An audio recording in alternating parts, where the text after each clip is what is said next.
If you left money in an old 401k, which is meant to be a sponsored retirement plan, but it's no longer sponsored because you no longer work there, then you need to take a look at rolling it into a private account. Let's look. Here's a look at a private IRA FIA. This client rolled over $250,000. We got him an immediate bonus of $50,000 because he does have a contractual timeline on this account. Based off of the most recent 10 years of performance, starting at age 50 and planning to retire at age 65, he's projected to have about $1.7 million in his account value. At that point in time, if he turns on an 8% distribution rate, he'll have about $140,000 per year. We'll just say about $130,000 per year coming out each and every year while protecting the principal in his account. He could take all the money out if he wanted, but that would be silly because then he wouldn't have any money for retirement.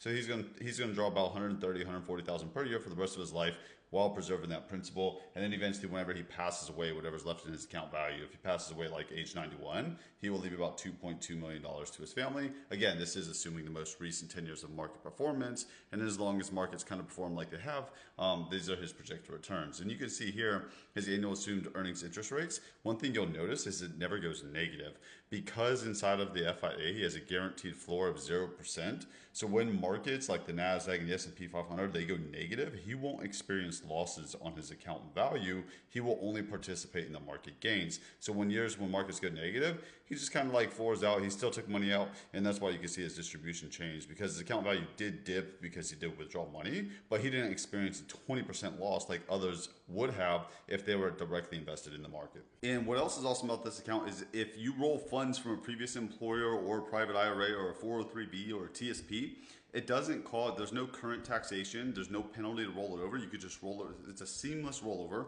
assuming it's eligible. It just rolls right into here. You don't pay taxes on it currently. You don't pay any penalties or any fees like that. And you'll just pay ordinary income tax when you take distributions in the future if it's a traditional qualified account. If it's a Roth, it will be tax-free in the future as well. So if you have an old account that's kind of just hanging out doing whatever and you're still paying advisory fees or 401k fees and all of those expense ratio fees that you shouldn't be because, again, it's not with an employer anymore and 401k is an employer-sponsored plan, drop a message below, jump over to the profile. I will personally reach out. We can schedule a Zoom call. We can run some numbers, look at a scenario, and see what makes the most sense for you.